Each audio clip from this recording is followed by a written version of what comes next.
Hello everyone, welcome to my channel. जैसा कि हमने देखा पिछले वीडियो में कि हमने मंडी निरीक्षक और उप निरीक्षक के लिए फ्री यूट्यूब क्लासेस चालू करी हैं और उसी सीक्वेंस में चलते हुए आगे आज का जो टॉपिक है सिलेबस का वो है नेशनल जनरल स्टडीज़। इंडिया के प्रोस्पेक्ट में अगर हम देखें तो polity, history, geography, economy, current affairs, science, ये सारा पार्ट कवर होगा आपके सिलेबस के इस पार्ट में। और सबसे ज़्यादा वेटेज 35 मार्क्स के क्वेश्चन आपको इसी टॉपिक में से मिलेंगे। तो पहला टॉपिक जो है वो पॉलिटी है। पॉलिटी में हम पढ़ेंगे कॉन्स्टिट्यूशन ऑफ इंडिया, जहाँ पर कुछ चीज़ें स्पेसिफाइड की गई हैं। हम टॉपिक से, सिलेबस के टॉपिक से बिल्कुल नहीं भटकेंगे और उन्हीं में स्टिक रहकर पूरा चीज़ स्टार्ट करेंगे। तो स्टार्ट करते हैं। पॉलिटी मतलब राज्य व्यवस्था। डिटेल में आने का मतलब है नहीं, क्योंकि पूरा एग्जाम जो है वो आपका ऑब्जेक्टिव है और फैक्चुअल बेस्ड है। तो हमें हर एक चीज़ पॉइंट टू पॉइंट पढ़नी है, आगे पीछे कुछ भी नहीं होंगे। तो सबसे पहले स्टार्ट करते हैं constitution of India. Constitution of India है क्या? अगर हम इसको डिफाइन करें तो बेसिकली ये क्या है, एक रूल बुक है। हमारे देश की एक रूल बुक है। किस व्यक्ति को, इंडिविजुअल को, किसी कंपनी को इंडिया में रहना है तो उसे कौन कौन से रूल्स फॉलो करने होंगे, किस किस लॉज को फॉलो करना होगा, वो सब मेंशन किया गया है कॉन्स्टिट्यूशन ऑफ इंडिया में। तो कॉन्स्टिट्यूशन ऑफ इंडिया, जो बेसिक क्वेश्चन पूछा जाता है, कॉन्स्टिट्यूशन ऑफ इंडिया बना कब था? तो constitution of India was made on 26 नवंबर 1949 और इसको लागू कब किया गया था? 26 जनवरी 1950। तो ये दो इंपॉर्टेंट डेट्स हैं जो आपको बहुत ख़ास तौर से याद रखनी है। ये date, constitution was made on this date and constitution is effective from this date. लागू होना और बनना दोनों में अलग अलग डेट है, 26 नवंबर 1949 और 26 जनवरी 1950। इसके भी रीजंस है जिसको हम हिस्ट्री, मॉडर्न हिस्ट्री में एक बार ज़रूर देखेंगे। बात करते हैं संविधान, भारत के संविधान की। तो भारत के संविधान जब बनकर तैयार हो गया था 26 नवंबर 1949 को, तो उस समय हमारे संविधान में टोटल 395 आर्टिकल्स थे, टोटल 22 पार्ट्स थे और लास्ट में 8 शेड्यूल्स थे। टोटल 8 शेड्यूल थे हमारे कॉन्स्टिट्यूशन ऑफ इंडिया में इनिशियली जब बनकर तैयार हुआ था। और अगर हम बात करते हैं आज की, तो आज प्रेजेंट कंडीशन में कॉन्स्टिट्यूशन ऑफ इंडिया में 448 आर्टिकल्स हैं, 448 अनुच्छेद हैं और 25 भाग हैं, 25 पार्ट्स हैं और 12 शेड्यूल्स हैं, मतलब अनुसूचियाँ हैं। आर्टिकल्स मतलब होता है अनुच्छेद, पार्ट्स मतलब होते हैं भाग, शेड्यूल मतलब होती है अनुसूची। तो आज हमारे पास 12 अनुसूची है, 25 पार्ट हैं, भाग हैं, 448 आर्टिकल्स अनुच्छेद हैं। और अब तक कॉन्स्टिट्यूशन ऑफ इंडिया में 104 संशोधन किए जा चुके हैं। 104 amendments has been done till date. तो इसका मतलब होता है, संशोधन और अमेंडमेंट मतलब होता है बदलाव करना, कोई चीज़ को चेंज करना या कोई चीज़ को ऐड करना या कोई चीज़ को रिमूव करना, ये मॉडिफिकेशन होता है, जिसे कॉन्स्टिट्यूशन लैंग्वेज में हम अमेंडमेंट कहते हैं, हिंदी में उसे संशोधन कहा जाता है। तो ये कुछ बेसिक इन्फॉर्मेशन है कॉन्स्टिट्यूशन ऑफ इंडिया की। और इसी पॉलिटी के सिलेबस में आपके पास अगर आप देखते हैं तो सबसे लिखा हुआ है इंपॉर्टेंट कॉन्स्टिट्यूशनल प्रोविजंस, महत्वपूर्ण संवैधानिक प्रावधान। तो कुछ आर्टिकल्स हैं 448 आर्टिकल्स तो हम पढ़ नहीं सकते, जो इंपॉर्टेंट आर्टिकल्स है वो ज़रूर देखेंगे। और उसके साथ साथ हमें आगे पढ़ना है मौलिक अधिकार, मौलिक कर्तव्य मतलब फंडामेंटल राइट्स और फंडामेंटल ड्यूटीज़। और साथ में हमें पढ़ना है DPSP, लोकसभा, राज्यसभा, कौन कौन से अमेंडमेंट किए गए हैं और कुछ पॉलिटिकल, कुछ इंपॉर्टेंट पर्सनैलिटीज़ हैं उनके बारे में देखना है। तो पूरा हम सीक्वेंस में एक ही चीज़ करके देखेंगे। आज हम पढ़ने वाले हैं इंपॉर्टेंट कॉन्स्टिट्यूशनल प्रोविजंस, महत्वपूर्ण संवैधानिक प्रावधान, जिसको आप बहुत ध्यान से पढ़िएगा, सुनिएगा और हो सके तो उसको नोट करते रहिएगा। मैं जो बोलता जाऊंगा, कुछ कुछ आर्टिकल्स है जो इंपॉर्टेंट है।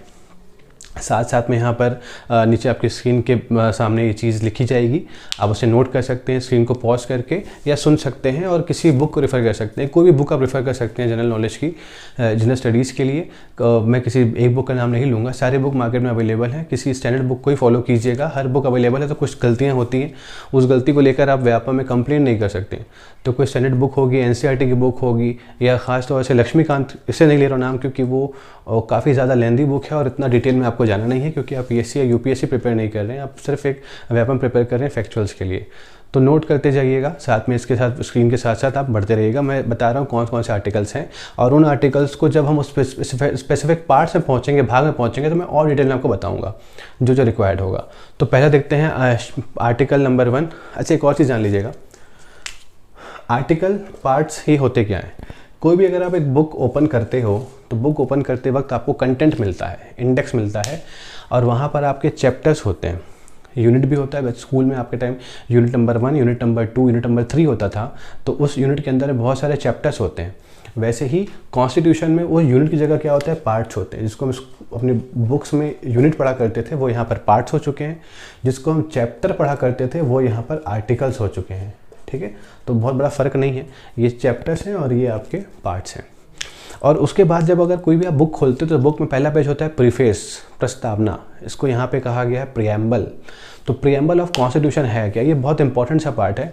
मैं इसी बीच में स्क्रीन में आपको मैं प्रियम्बल ज़रूर बता दूंगा और सामने आपको दिख भी रहा होगा, तो उस प्रियम्बल को आप रीड करिएगा, समझिएगा। उसके वर्ड्स 9 वर्ड्स हैं बहुत इंपॉर्टेंट, तो सुनते जाइएगा। We the people of India having solemnly resolve to constitute India into a sovereign socialist secular democratic and republic. ये 5 वर्ड आपको यहाँ पे दिख रहे होंगे, sovereign socialist secular democratic republic, संप्रभुत्व, समाजवादी, पंथ निरपेक्ष, रिपब्लिक मतलब गणतंत्र, और डेमोक्रेटिक मतलब लोकतांत्रिक, और रिपब्लिक मतलब गणतंत्रात्मक। तो ये 5 वर्ड जो हैं ये इस ऑर्डर में आपको याद होना चाहिए, सोवरेन सोशलिस्ट सेक्युलर डेमोक्रेटिक और रिपब्लिक। ये 5 वर्ड की बहुत अहमियत है, इसका ऑर्डर आपको पता होना चाहिए। इनमें से एक वर्ड जो था वो 2 वर्ड जो थे वो कॉन्स्टिट्यूशन में इनिशियली नहीं थे। वो 2 वर्ड कौन कौन से हैं, सोशलिस्ट और सेक्युलर। ये दोनों वर्ड को बाद में जोड़ा गया है। 1976 में कॉन्स्टिट्यूशन अमेंडमेंट किया गया था 42 नंबर का, मतलब 42वें संविधान संशोधन के तहत, जो कि 1976 में किया गया था। उसके तहत प्रस्तावना में 2 शब्दों को जोड़ा गया इस 5 में से, वो है समाजवादी और दूसरा है पंथ निरपेक्ष, मतलब सोशलिस्ट और सेक्युलर। ठीक है, उसके आगे लिखा हुआ है to secure all its citizen justice. किस तरह की जस्टिस होने चाहिए, न्याय होने चाहिए, social, economical and political justice. फिर दिया हुआ है इक्वलिटी, फिर दिया हुआ है आपके पास जस्टिस के बाद दिया हुआ है लिबर्टी। लिबर्टी मतलब होती है स्वतंत्रता। लिबर्टी किसकी, liberty of thought, expression, belief, faith and worship. ठीक है, आस्था का, विश्वास का, इस सब का आपको आज़ादी है। फिर दिया हुआ है इक्वलिटी। इक्वलिटी किस चीज़ के लिए, इक्वलिटी ऑफ अपॉर्चुनिटी, मतलब मौक़ों की आप में समानता दी गई है, and to promote among them all. Fraternity मतलब बंधुत्व, assuring the dignity of the individual and the unity and integrity of the India. यहाँ पे एक शब्द दिख रहा है आपको, इंटीग्रिटी। वो इंटीग्रिटी वर्ड को भी बाद में कॉन्स्टिट्यूशन में ऐड किया गया है। कब किया गया है ये, 1976 में। कब, कौन से अमेंडमेंट में, 42nd कॉन्स्टिट्यूशन अमेंडमेंट एक्ट के तहत। फिर आगे लिखा हुआ है on this day 26th of November, on the day of 26th November 1949 we do hereby adopt, enact and give to ourselves this Constitution of India। 26 नवंबर 1949 को हम इस संविधान को अंगीकृत करते हैं, we adopt this Constitution of India। तो ये पूरे वर्ड्स जो हैं 9 वर्ड्स दिख रहे होंगे आपको, sovereign socialist secular democratic Republic, justice, liberty, equality and fraternity. ये 9 वर्ड्स हैं, इसकी सीक्वेंस आपको याद होनी चाहिए। और कौन से 3 वर्ड्स को बाद में ऐड किया गया ये भी आपको पता होना चाहिए। वो 9 वर्ड्स कौन कौन से हैं, sovereign socialist secular democratic Republic, justice, liberty, equality and fraternity.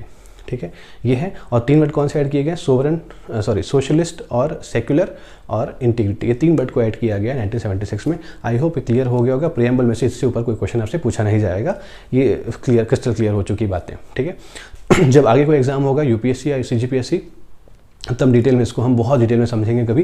फिलहाल अब बढ़ते हैं आगे, और ये बेसिक चीज़ें जो आप नोट करना चाहें तो उसका स्क्रीनशॉट लेके या नोट कर सकते हैं, या आपको किसी बुक में मिल भी जाएगा।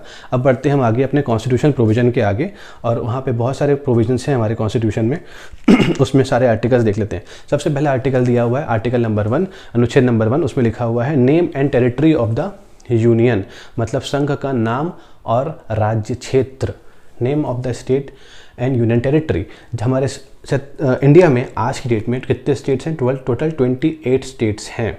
सबसे यंगेस्ट स्टेट कौन सा है, वो है आपका तेलंगाना, जो बना कब था, 2 जून 2014 को। और हमारे यहाँ इंडिया में टोटल कितने यूनियन टेरिटरीज हैं, मतलब केंद्र शासित प्रदेश हैं, वो टोटल हैं 8। ठीक है, जम्मू एंड कश्मीर को और लेह को अलग कर दिया गया है, और उनको क्या बना दिया गया है, यूटी बना दिया गया है। और दादर नागर हवेली और दमन दीव को मिलाकर एक यूटी बना दिया गया है। तो इस बात को थोड़ा ध्यान रखिएगा, ये जो चीज़ें बदलाव हुए हैं, ये बदलाव बहुत इंपॉर्टेंट है और ये बताए जाएंगे। सारे नाम जो होते हैं उनका जो एरिया रीजन जो होता है वो सब कहाँ पे लिखा हुआ है, आर्टिकल नंबर 1 में। सबसे पहला आर्टिकल है, शुरुआत होती है India that is Bharat, Bharat और इंडिया दोनों का नाम यहाँ पे लिखा मेंशन किया गया है, क्योंकि दोनों की जब संविधान बना तो दोनों की नीड थी और उसी नीड को फुलफिल करने के लिए दोनों की बातों को सहमति जताते हुए इंडिया और भारत दोनों को एक साथ आर्टिकल नंबर 1 में शामिल किया गया है। अब बढ़ते हैं आर्टिकल नंबर 3 में, अनुच्छेद नंबर 3 में उसका वो लिखा हुआ है, formation of new state and alteration of areas, boundaries और name of the existing states. नए राज्यों का निर्माण और वर्तमान राज्यों में क्षेत्रों, सीमाओं और मौजूदा राज्यों के नामों में परिवर्तन। नए राज्य का निर्माण किया जाएगा, ठीक है, नए स्टेट बनेंगे और जो स्टेट ऑलरेडी एग्जिस्टिंग है उनकी बाउंड्री, उनका एरिया, उनके नाम में कोई भी चेंज किया जा सकता है। ये कहाँ लिखा हुआ है? आर्टिकल नंबर 3 में। और ये पावर किसके पास दी गई है? ये पार्लियामेंट के पास ये पावर दी गई है कि वो चेंज कर सकता है।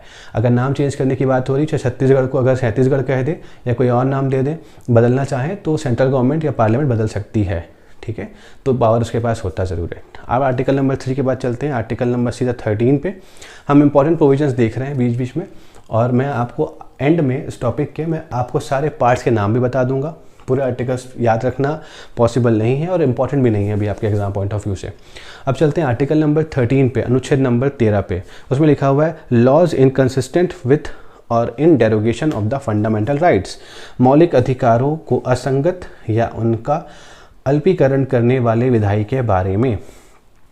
आर्टिकल नंबर 13 इजीली समझ जाइएगा कि अगर पार्लियामेंट या सेंट्रल गवर्नमेंट, क्योंकि कॉन्स्टिट्यूशन में बदलाव करने का अधिकार सेंट्रल गवर्नमेंट के पास ही है मेजरली, ठीक है, अगर सेंट्रल गवर्नमेंट कोई भी अमेंडमेंट करती है या कोई भी ऐसा लॉ लेकर आती है जिससे हमारे फंडामेंटल राइट्स मतलब मौलिक अधिकारों का हनन हो, वॉयलेशन हो, या फिर हमारे बेसिक स्ट्रक्चर ऑफ कॉन्स्टिट्यूशन का मतलब जो मूलभूत ढांचा है, अगर उसमें कोई बदलाव होते हैं तो ऐसे लॉ को यहाँ पर नल एंड वॉइड करार दे दिया जाएगा, उसको निरस्त कर दिया जाएगा। कौन करेगा? सुप्रीम कोर्ट करेगा, ठीक है। तो आर्टिकल नंबर 13 हमें ये बताता है।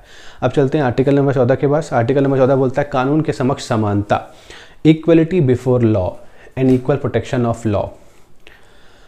लॉ के सामने हर कोई बराबर है, ठीक है, चाहे देश का सबसे अमीर आदमी हो या देश का सबसे गरीब आदमी हो, अगर उन्होंने कोई एक सेम टाइप का क्राइम किया है या चोरी करी है, किसी को खून किया है, तो उनकी सज़ाएं भी सेम होंगी, ऐसा हमारे कॉन्स्टिट्यूशन में लिखा हुआ है। इक्वलिटी बिफोर लॉ मतलब कानून के समक्ष क्या होती है? समानता होती है। अमीर गरीब, छोटा बड़ा, गोरा काला, कोई भी व्यक्ति, जम्मू कश्मीर का हो या कन्याकुमारी का हो या गुजरात का हो या अरुणाचल प्रदेश का हो, वो सब कानून के सामने क्या है? एक समान है, ठीक है। तो ये दिया हुआ है हमारे आर्टिकल नंबर 14 में। अब आप देखते हैं article number 16, equality of opportunity in the matter of public employment. सरकारी नौकरियों में सभी को अवसर की समानता, मतलब अगर जैसे कि मंडी के इंस्पेक्टर का एग्ज़ाम निकला हुआ है तो आपको इसमें समानता मिल रही है, हर एक व्यक्ति इसमें फॉर्म भर सकता है, बशर्ते कुछ एलिजिबिलिटी ज़रूरी होती है, जैसे कि आपने ग्रेजुएशन कर लिया हो या 12 पास कर लिया हो या 10 पास कर लिया हो, जो भी अलग अलग एग्ज़ाम की एलिजिबिलिटी क्राइटेरिया होता है, छत्तीसगढ़ के हो या फिर आपकी उम्र 21 साल हो चुकी हो या 20 साल हो चुकी, जो भी क्राइटेरिया होता है उसके साथ साथ आपको समान अवसर दिए जाते हैं। लेकिन कोई शायद इसमें क्रिटिसाइज़ कर सकता है कि समान अवसर नहीं मिलते हैं, रिजर्वेशन दिया जा रहा है। रिजर्वेशन दिया जा रहा है क्यों? क्योंकि हर राइट जो दिए जाते हैं वो एब्सोल्यूट नहीं होते हैं, कुछ पाबंदियाँ, कुछ रिस्ट्रिक्शंस होती हैं। यहाँ भी वही चीज़ है, रिस्ट्रिक्शन ऐसा कि भाई कुछ ऐसे वर्ग हैं जो जंगलों में रहते हैं, जिसे हम आदिवासी कहते हैं, ट्राइब्स कहते हैं, कुछ ऐसी जातियां हैं, कास्ट हैं जो कि सोशली और इकोनॉमिकली बहुत बैकवर्ड हैं, जिनका कंट्रीब्यूशन बहुत कम है सोसाइटी में, वो आगे नहीं बढ़ पाए हैं। कुछ महिलाएं ऐसी हैं, महिलाओं के साथ शोषण होता गया शुरू से, आगे नहीं बढ़ पाई हैं, पढ़ाई नहीं कर पाई, शिक्षा नहीं हासिल कर पाई हैं, अभी निकलना चालू कर रही हैं, वो ऐसी महिलाएं भी होती हैं। कुछ ऐसी कास्ट होती है जो बैकवर्ड है, पिछड़ी हुई जातियाँ हैं, वो आगे नहीं बढ़ पा रही हैं, उनका कॉन्ट्रीब्यूशन समाज में बहुत कम है। तो इन सबको एनकरेज करना और इन सबको एक प्लेटफॉर्म में लाने के लिए आपको थोड़ा बहुत रिजर्वेशन देना होगा, तो इसीलिए उनको आगे बढ़ाने की रिजर्वेशन हम यहाँ पे प्रदान करते हैं, इसलिए यहाँ पर रिजर्वेशन है। तो ये एक्सेप्शंस हैं जो आपको हर जगह दिखाई देंगे और दिखना भी चाहिए, क्योंकि जो समाज से छूट गए उनको हमको साथ में लेके चलना होगा। ठीक है। अगर किसी रेस की बात करते हैं, अगर 100 मीटर की रेस हो रही होगी और अगर मेरे पैर में कांटा चुभा हुआ है और आपके पास स्पाइस शूज़ रखे हुए हैं, आप आगे, तो आप जाहिर सी बात है अच्छा दौड़ पाओगे, मेरे से आगे निकल जाओगे। तो जब मुकाबला बराबरी का करना होगा तो आप 100 मीटर की रेस लगाओ और मुझे कहाँ खड़े कर दो, 100 मीटर, आप मुझे 10 मीटर आगे खड़े कर दो, ताकि मैं थोड़ा सा 90 मीटर की रेस करूँ, आप 100 मीटर ही करो।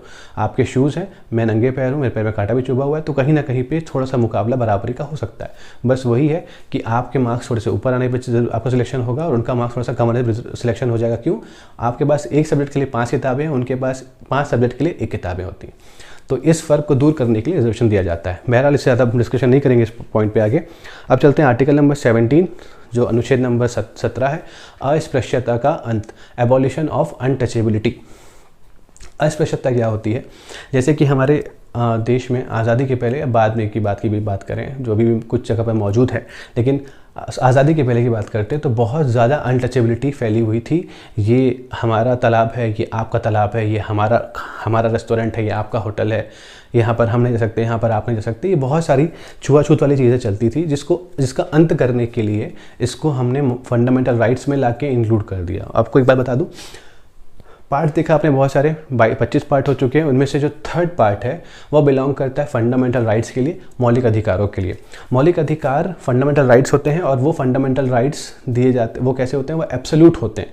अगर ये राइट्स कोई आपसे छीनना चाहे तो अगर ये राइट स्टेट या राज्य छीनना चाहे तो उसके खिलाफ आप सीधा सुप्रीम कोर्ट का दरवाज़ा नॉक कर सकते हैं, अकॉर्डिंग टू आर्टिकल नंबर 32। ठीक है, ये पढ़ेंगे हम आगे। तो यहाँ पर मतलब ये राइट दिए गए हैं, इसका मतलब अस्पृश्यता का अंत लिखा गया। अगर नहीं होता है, कोई अस्पृश्यता करता है, अनटचेबिलिटी करता है, तो डेफिनेटली आप उसके खिलाफ सुप्रीम कोर्ट का दरवाज़ा नॉक कर सकते हैं और आपको बिल्कुल न्याय मिलेगा वहाँ से, क्योंकि आपके मौलिक अधिकार का हनन हो रहा है। लेकिन स्टेट ने ऐसा किया तो, प्राइवेट बॉडी के साथ नहीं। आगे article number 19, protection of certain rights regarding freedom of speech etcetera, अभिव्यक्ति की स्वतंत्रता के बारे में कुछ अधिकारों का संरक्षण। आर्टिकल नंबर 19 बहुत इंपॉर्टेंट आर्टिकल है। ये आर्टिकल का जो हिस्सा है वो किस भाग में आता है? ये फ्रीडम, राइट टू फ्रीडम, मतलब आज़ादी। किस चीज़ की आज़ादी है? मुझे बोलने की आज़ादी है, मुझे अभिव्यक्ति की आज़ादी। मतलब इस आर्टिकल 19 के अंदर में टोटल 6 पार्ट्स आते हैं, सब क्लॉजेस होते हैं।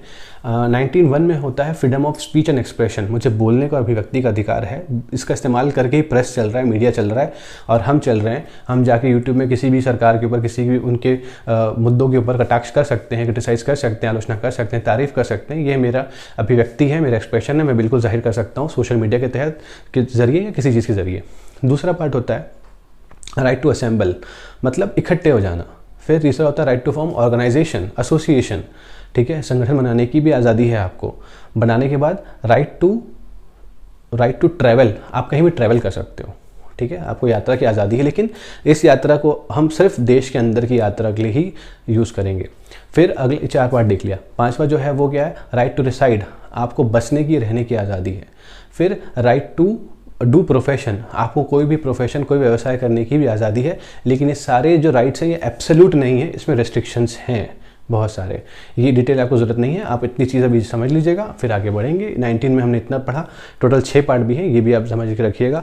अगला है आर्टिकल नंबर 21, प्राण और दैहिक स्वतंत्रता का संरक्षण, protection of life and personal liberty.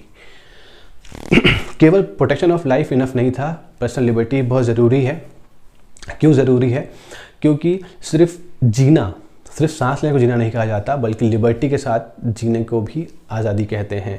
ठीक है, अपने उसूलों के साथ जीना ही क्या कहलाएगा? आज़ादी कहलाएगी। तो protection of life and personal liberty, ये है article number 21, right to life. ठीक है, आर्टिकल नंबर 21A, इसी आर्टिकल के अंदर में एक अमेंडमेंट किया गया था 2002 में। अमेंडमेंट का नंबर था 86वां संविधान संशोधन 2002, जिसके तहत आर्टिकल नंबर 21 में एक और आर्टिकल ऐड किया जिसे कहते हैं आर्टिकल नंबर 21A। ऐसे करते करते ये 395 से 448 हो गए। ठीक है, तो ये इसमें 21A आर्टिकल आया, इसमें लिखा हुआ था कि राइट टू एजुकेशन, जिसको आपने बेहतर तरीके से समझा होगा। राइट टू एलिमेंट्री एजुकेशन, मतलब 6 वर्ष से लेके 14 वर्ष के सभी बच्चों के लिए फ्री एंड कंपलसरी एजुकेशन का प्रावधान है इसमें, ठीक है। तो इसी तहत आपके स्कूल्स में, प्राइवेट स्कूल्स में एडमिशन होते हैं फ्री एजुकेशन के लिए, ठीक है। तो कब से 6 साल से लेकर 14 साल तक के सभी बच्चों के लिए फ्री एंड कंपलसरी एजुकेशन का प्रोविज़न दिया गया है आर्टिकल नंबर 21A के अंडर में। फिर चलते हैं आर्टिकल नंबर 25 अनुच्छेद नंबर 25, अंतरात्मा की स्वतंत्रता, मनचाहा काम और धर्म के प्रचार प्रसार की स्वतंत्रता, freedom of conscience and free profession practice and propagation of religion. मतलब संविधान हमने पढ़ा था प्रियम्बल में, प्रस्तावना में, कि प्रस्तावना जो है वो उसमें लिखा हुआ था सेक्युलर, ये वर्ड हमने 76 में ऐड किया था 1976 में 42nd अमेंडमेंट के तहत, वो होता है पंथ निरपेक्षता। मतलब यहाँ पर ये लिखा हुआ था, लेकिन अगर वो पहले नहीं भी लिखा था तो क्या हम सेक्युलर थे या नहीं? हम थे। क्यों? क्योंकि हमारे कॉन्स्टिट्यूशन के आर्टिकल 25 से लेकर 28 में हमें धर्म का पालन करने की आज़ादी है। इस पूरे देश में अगर केवल एक व्यक्ति कोई एक अलग सा धर्म मानता होगा तो उसके धर्म की भी बराबर से रक्षा की जाएगी। उस व्यक्ति को ऐसा नहीं कि हकाल दिया जाएगा या हटा दिया जाएगा कि उसको मना कर दिया जाएगा, नहीं। अगर वो अकेला एक उस धर्म को मानने वाला अगर अकेला व्यक्ति भी इस देश में रहता होगा तो उस धर्म की रिस्पेक्ट की जाएगी, उसको उसका धर्म का पालन करने की अनुमति है इस देश में। ये खूबसूरती है हमारे देश की, ये हमारी खूबसूरती है हमारे देश के संविधान की। तो यहीं पे लिखा हुआ है कि आप चाहे तो अपने धर्म को, आपके अंतरात्मा में जैसा ईश्वर को माने, कण कण में ईश्वर है बात होती है, वैसी वाली बात हो रही है, आपकी आस्था है, ठीक है। अपने देश अपने वर्शिप कहीं भी करना है, हाँ कर सकते हो। कहीं पर भी अपने धर्म को प्रचार करना है, बिल्कुल कर सकते हो। लेकिन फोर्स्ड कन्वर्जन, ज़बरदस्ती उनको धर्म परिवर्तन करना, ये अलाउ नहीं है। अगर कोई अपनी इच्छा से बदलता है वेल एंड गुड, नहीं बदलता है कोई दिक्कत नहीं, वो अपने धर्म में बिल्कुल खुश है। तो ये था आर्टिकल नंबर 25। अब बढ़ते हैं article number 30, right of minorities to establish and administer educational institution.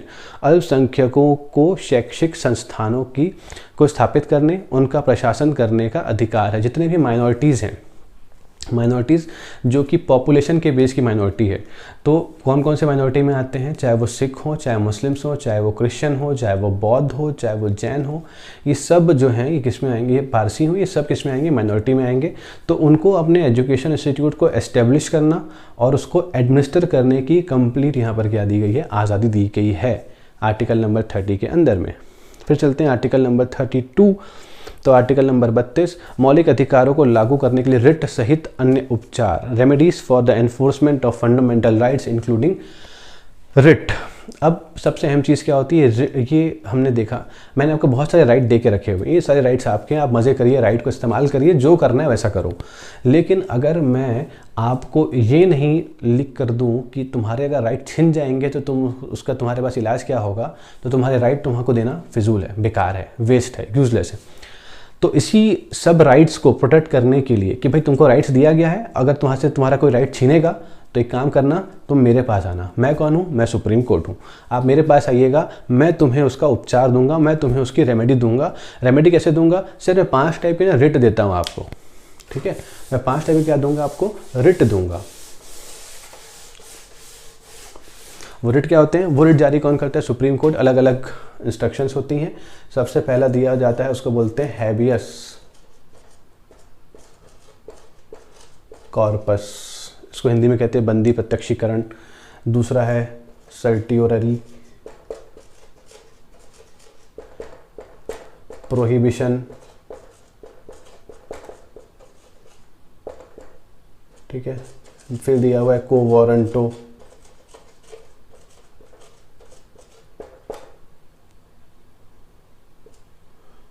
Habeas corpus, prohibition, certiorari, quo warranto और मैंडेमस, मतलब होता है कमांड करना। भाई हम तुम्हें कमांड करते हैं, हम तुम्हें आदेश देते हैं, कमांड देते हैं कि तुम जाकर ये ड्यूटी परफॉर्म करो जो तुम नहीं कर पा रहे हो।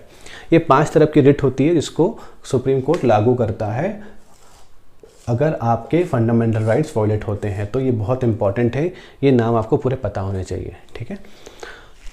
आगे बढ़ते हैं आर्टिकल नंबर 38 के पास। राज्य लोगों के कल्याण को बढ़ावा देने के लिए एक सामाजिक व्यवस्था को बनाएगा। State to, article number 38 state to secure a social order for the promotion of welfare of people.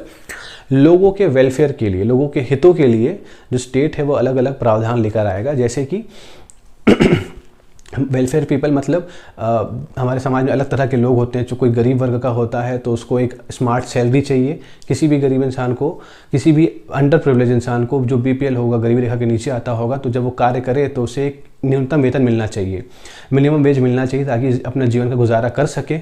तो उसके लिए हमने मनरेगा बना दिया कि भाई इतनी सैलरी आपको मिलनी चाहिए, ये पर डे का आपका वेज होगा, आप काम करो और इतने पैसे आपको मिल जाएंगे, ताकि वो अपनी स्टैंडर्ड ऑफ लाइफ जो है वो मेंटेन कर सके। लोगों की तरह उसको देख करके उसको ये ना एहसास हो कि ये बहुत अमीर है और मैं कुछ भी नहीं कर पा रहा परिवार के लिए, तो उस चीज़ को दूर करने के लिए उसको एक मिनिमम वेज दिया जाता है, जिससे वो अपनी लाइफ, अपने घर गुजारा कर सके। फिर उसको खाना भी दिया जाता है, भाई आपको चावल ना 1 रुपये 2 रुपये किलो मिल जाएगा, ठीक है। तो वो कम कमा रहा है तो उस कम में उसको कम रेट में चीज़ें मिल भी जा रही हैं, तो वो पैसे बचा भी पा रहा है, ठीक है। तो ये प्रोविजन दिया गया, किसने दिया? स्टेट ने दिया। वेलफेयर हो रहा है ना कहीं पे। कुछ ओल्ड एज पर्सन होंगे, उनको पेंशन दी जाती है। कुछ बच्चे होते हैं, उनको फ्री में एजुकेशन दी जा रही है। हमने देखा आर्टिकल नंबर 21A में। कुछ सिक लोग, मतलब जो बीमार होते हैं, जो दिव्यांग होते हैं, उनके लिए जैसे हमने देखा कि बहुत सारे पब्लिक ऑफिसेस में रैम्प बना दिए गए हैं कि उनकी व्हील चेयर हो या उनको चलने में आसानी हो, चढ़ने में आसानी हो जाए, सीढ़ियों से तकलीफ होती है। तो ऐसे बहुत सारे प्रोविज़न जो है वो स्टेट समय दर समय क्या करता है, करते जाता है, ताकि लोगों का वेलफेयर होता जाए, समाज क्या हो, सही तरीके से आगे बढ़ता जाए। समाज का हर व्यक्ति जो है वो कहीं ना कहीं पे चीज़ों का लाभ ले, किसी से पीछे ना रह पाए। हमारा समाज बढ़ेगा आगे, हमारा देश बढ़ेगा आगे। अब चलते हैं आर्टिकल नंबर 40 पे। ऑर्गेनाइजेशन ऑफ विलेज पंचायत, ग्राम पंचायत का गठन। ग्राम पंचायत, ये जो फंडा था ये दिया गया था महात्मा गांधी द्वारा कि गाँव में एक पंचायत होनी चाहिए ताकि वो ऑटोनोमस एडमिनिस्ट्रेशन कर सके, स्वायत्त प्रशासन कर सके, ठीक है। और वहाँ का अलग रूल हो, वहाँ उनको भी टैक्स कलेक्शन की आज़ादी होनी चाहिए। ऐसे बहुत सारे प्रावधान जो थे विलेज पंचायत के कंसेप्ट में उन्होंने बता के रखे हुए थे, जिसको लागू करने में ना हमें आज़ादी के बाद और संविधान बनने के बाद भी 43 साल लग गए। मतलब 1993 में हमने कॉन्स्टिट्यूशन में 2 बदलाव करे। 73rd कॉन्स्टिट्यूशन अमेंडमेंट एक्ट, 73वां संविधान संशोधन 1993 और 74वां संविधान संशोधन 1993। इन दोनों संविधान संशोधन से, मतलब कॉन्स्टिट्यूशनल अमेंडमेंट के तहत ही हमने विलेज पंचायत को कॉन्स्टिट्यूशन में बना के ला के रखा। पहले वो सबकी मर्जी पर निर्भर करता था कि जो राज्य चाहे वो रख सकता है, लेकिन उसके बाद ज़रूरी हो गया कि हर राज्य में विलेज पंचायत और म्यूनसिपैलिटी होगी। जिस तरीके से महापौर का इलेक्शन होता है वो, और अलग अलग नगर पालिकाओं में, नगर पंचायत में और नगर परिषद में और नगर निगम में पार्षद चुनते हैं। विलेज पंचायत में ग्राम पंचायत है, जनपद पंचायत है, जिला पंचायत है, इन सब जगह पे आप अध्यक्ष और उपाध्यक्ष और तमाम पंचायत और सरपंच चुन लेते हो। वो सारी चीज़ें इस 73वें और 74वें संविधान संशोधन से आई थी। और ये दिया कहाँ था? आर्टिकल नंबर 40 में। किसका सिद्धांत था ये? गांधी जी का सिद्धांत था। बढ़ते हैं आर्टिकल के आगे। आर्टिकल नंबर 44 जिसका नाम है uniform civil code for the citizen, मतलब नागरिकों के लिए एक समान नागरिक संहिता। ये जो पढ़ रहे हैं आर्टिकल जो 30 से पढ़ना शुरू किया है, ये बेसिकली आता है राज्य के नीति निर्देशक तत्व में, मतलब डीपीएसपी के अंदर में, directive principle of states policy. तो ये जो चीज़ें हैं इसमें दिया हुआ है यूनिफॉर्म सिविल कोड। अब यूनिफॉर्म सिविल कोड पूछेगा आपसे एग्जाम में, क्या पूछेगा? यूनिफॉर्म सिविल कोड, ठीक है। उसका हिंदी नाम बता रहा हूँ मैं, समान नागरिक संहिता, ठीक है।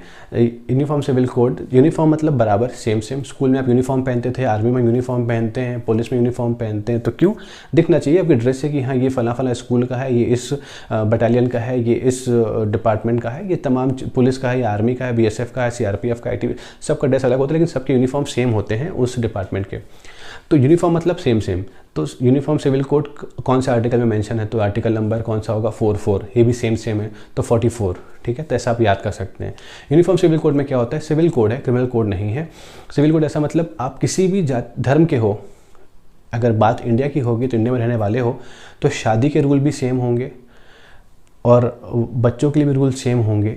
ये तमाम जो रूल होते हैं सबके लिए सेम हो जाते हैं, ठीक है। आज अगर देखें तो हिंदू मैरिज एक्ट है, मुस्लिम मैरिज एक्ट है, क्रिश्चियन मैरिज एक्ट है, सबके मैरिज का तरीका बिल्कुल अलग अलग है। सिविल की बात कर रहा हूँ मैं, क्रिमिनल केसेस की बात नहीं कर रहा हूँ। तो यहाँ पर सबके लिए सेम कानून बनाया जाएगा। ये बात किस में कही गई है? यूनिफॉर्म सिविल कोड में। ये अभी तक देश में लागू नहीं हुआ है, फ्यूचर में भी ऐसा हो सकता है।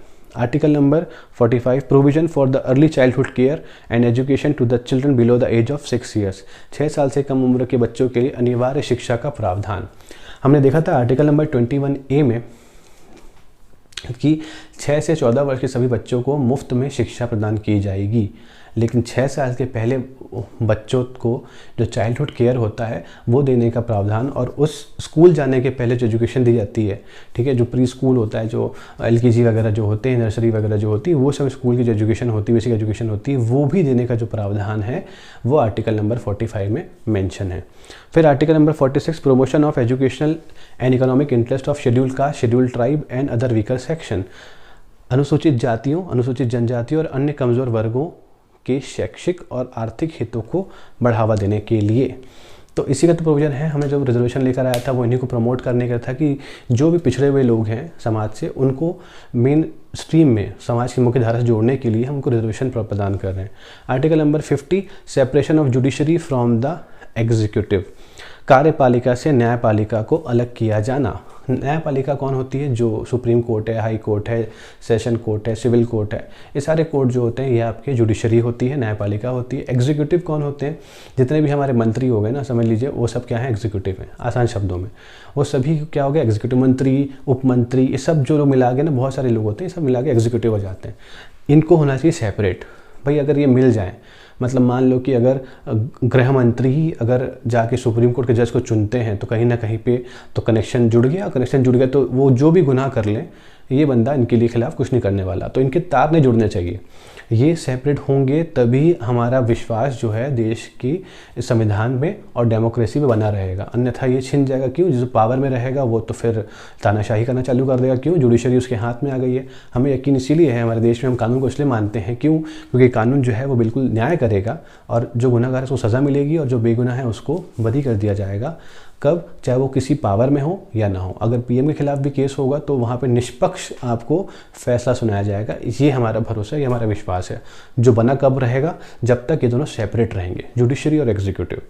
लास्ट आर्टिकल पढ़ेंगे आज के लिए, आर्टिकल नंबर 51 अंतर्राष्ट्रीय शांति और सुरक्षा को बढ़ावा देना, promotion of international peace and security.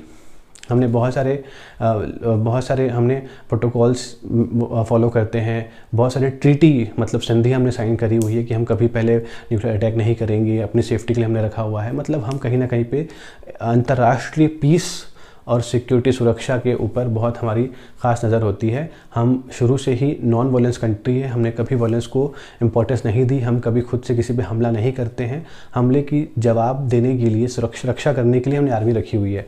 किसी पे ज़बरदस्ती हमला करने के लिए हमने आर्मी नहीं रखी हुई है। तो हम इंटरनेशनल पीस और सिक्योरिटी को वो प्रमोट करते हैं। ये हमारा आर्टिकल नंबर 51 में है। तो अब तक जो आपने देखा वो देखा, आपने टोटल 4 पार्ट देख लिए हैं, जिसमें से आर्टिकल नंबर 1 से लेके आर्टिकल नंबर 4 तक जो है वो पार्ट 1 है। आर्टिकल नंबर 5 से लेके आर्टिकल नंबर 11 तक वो पार्ट 2 है, सिटीजनशिप आती है उसमें। आर्टिकल नंबर 12 से लेके आर्टिकल नंबर 35 तक पार्ट 3 है, फंडामेंटल राइट्स है।